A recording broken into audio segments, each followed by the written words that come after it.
conditions over Kansas that were very pleasant today. However, we are looking for a new front to begin to drift south and eastward. The central and eastern parts of Kansas will very probably be cloudy in the morning, and then western Kansas will begin to get increasing cloudiness by tomorrow afternoon. Today, however... Hey everyone, I'm Paul Beach's Paul. Welcome back to my channel. So today I'm out here at the Boynton Inlet here in Boynton Beach, Florida. And it is an absolutely beautiful day. As you can see, there's boaters going out, there's people enjoying the beach. Beautiful sunny day. But that's all going to change in about 24 to 48 hours because Hurricane Isis, I guess that's how you pronounce it, is just offshore. Not exactly just offshore, but it's out in the Bahamas right now, and it's headed towards Florida. So today's video is going to be all about how to prepare for a hurricane here in Florida, and we're getting started right now.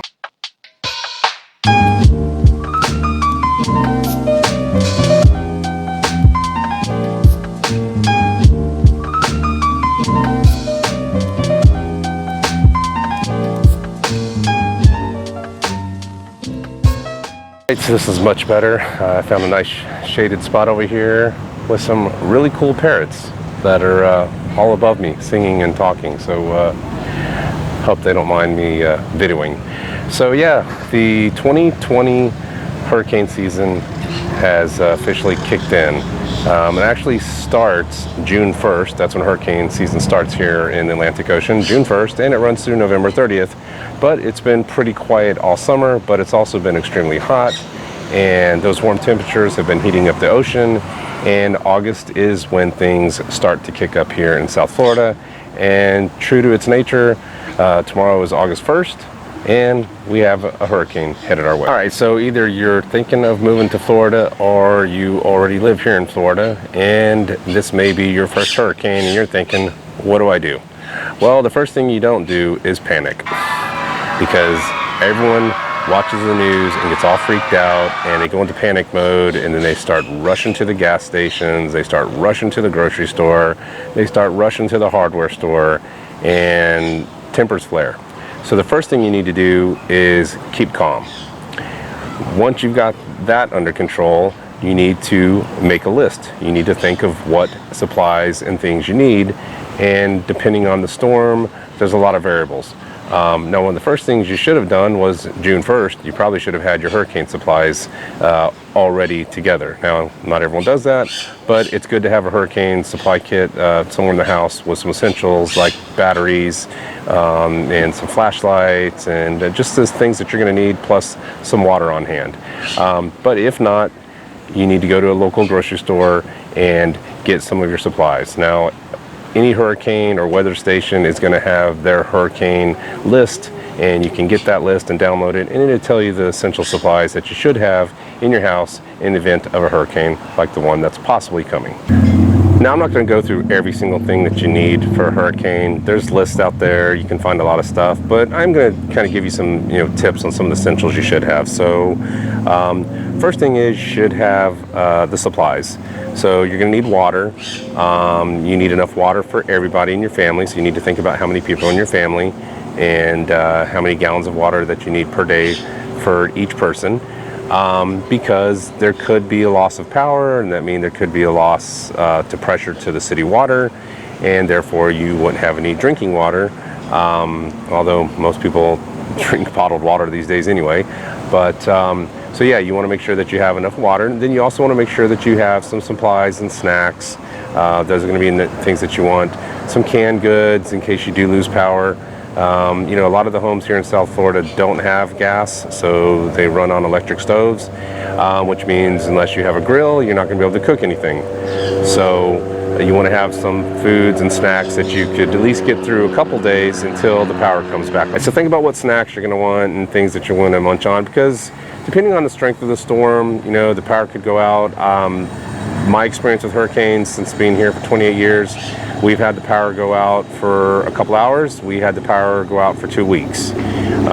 So just depends how much structural damage there is to the power lines and where you're located, and if your lines, you have power lines above, or if you have underground power lines, and again, what area of the city you live in. If you're in a grid that's connected to like a fire station or a hospital, a lot of times your power gets turned on quicker because they need that for the first responders.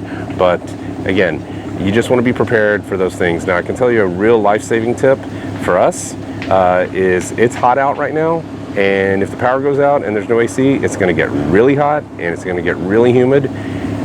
Go out and get yourself battery-operated fans. Trust me on this one.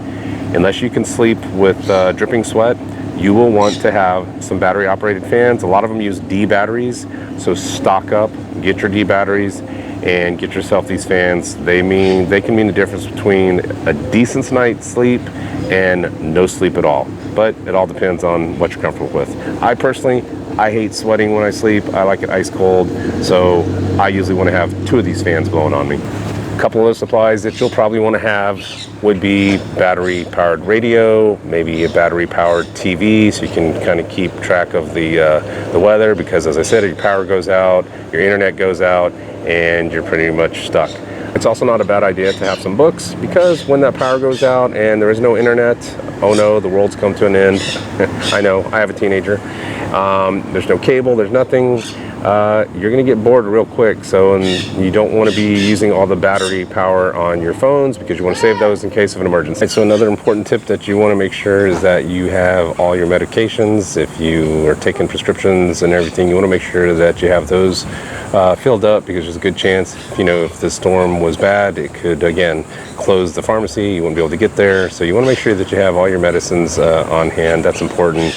And call in your prescriptions ahead of time and have those ready, so in case there is a loss of power or there's damage to the pharmacy, or you can't even get a hold of the pharmacy, you don't want to be left without your medications if you need those daily. It's not a bad idea if you take out some cash from your bank, withdraw some money from the ATM, just to make sure you have some cash on hand, again, in case the power is out. They've done a really good job of having generators in place for most of the facilities down here now. Back when Francis and Jean hit, back in I think 2005, it was pretty bad.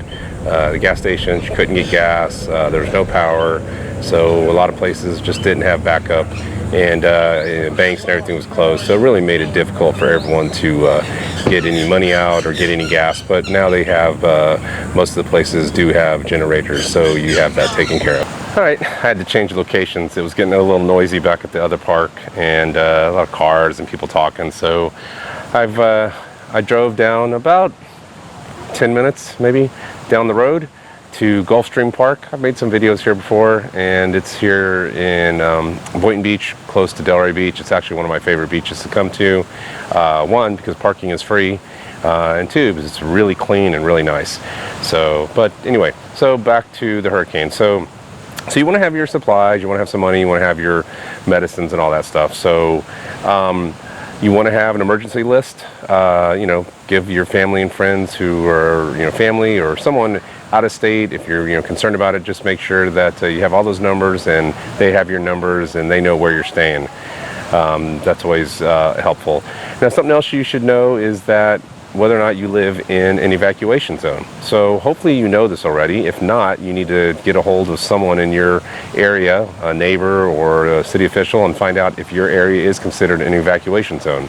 Now, typically, anything on the barrier islands, anything over by the ocean, most of those places do have to evacuate once it gets to a certain hurricane strength. You don't want to be right there by the ocean, because it's really not the wind, it's the flooding that causes the most damage, and the tidal surge.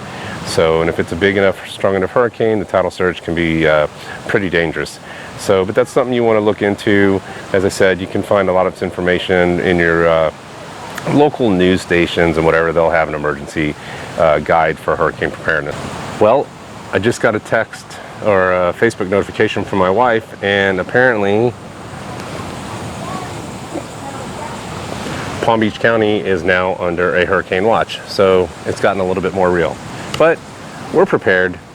We have our supplies at home, And we have shutters that we can put up if we need to. I have both panel shutters and accordion shutters on the second floor. So accordion shutters are easier to shut, and then the panel shutters, you got to get a drill and put one over the other and lay it, and that's a little more tedious, but they work pretty well.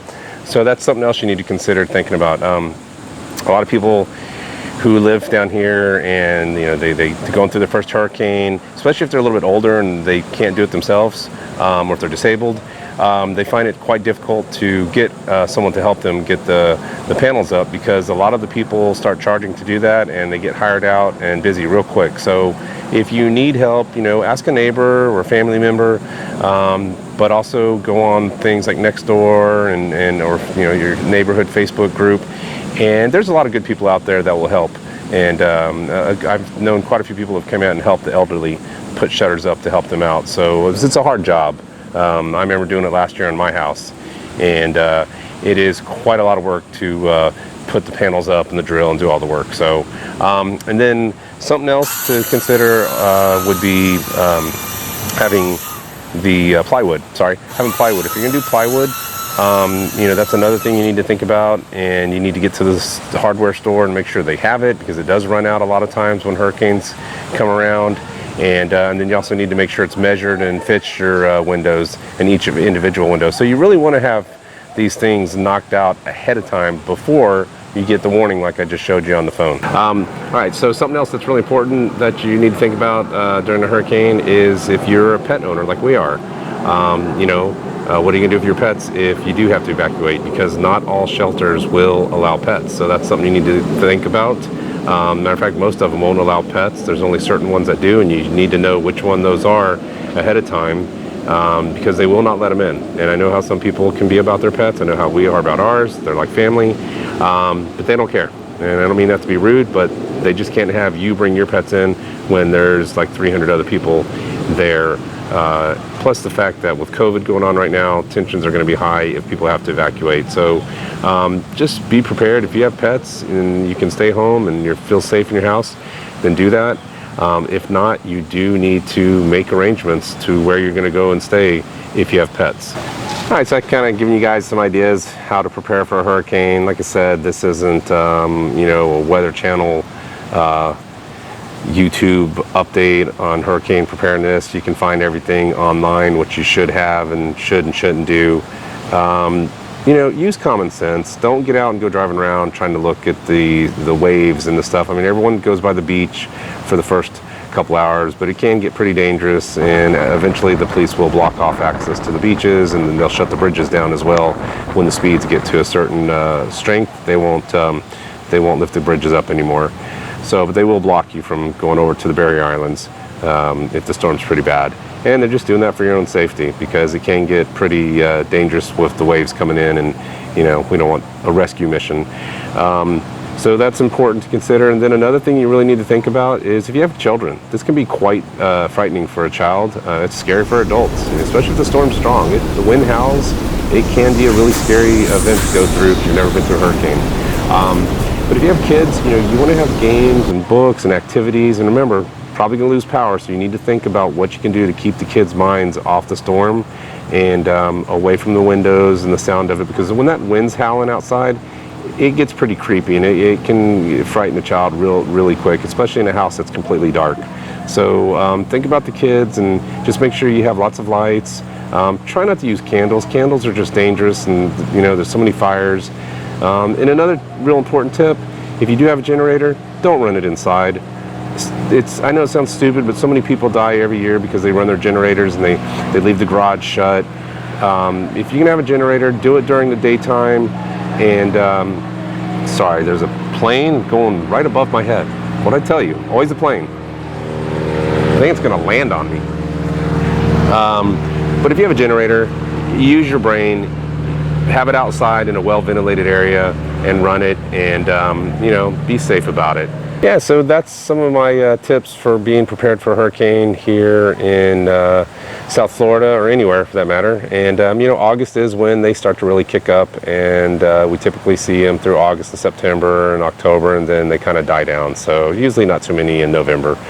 And if they do form, they usually never make it towards land. They blow out to sea. So hopefully this helps you out.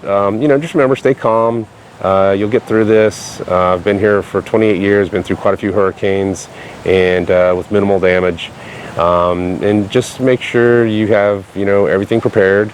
Bunker down, and you'll be fine. You get through it, and the storm will pass, and then we go back to normal, which I don't know what that is for 2020, but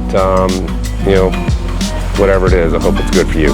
So, all right, guys, if you have any questions or anything, feel free to reach out to me. Be sure to click the links for any of my other videos, and I appreciate you watching. And while it's still here, as always, when you're in the Palm Beaches, get out and enjoy paradise before the hurricane comes. We'll talk to you next week.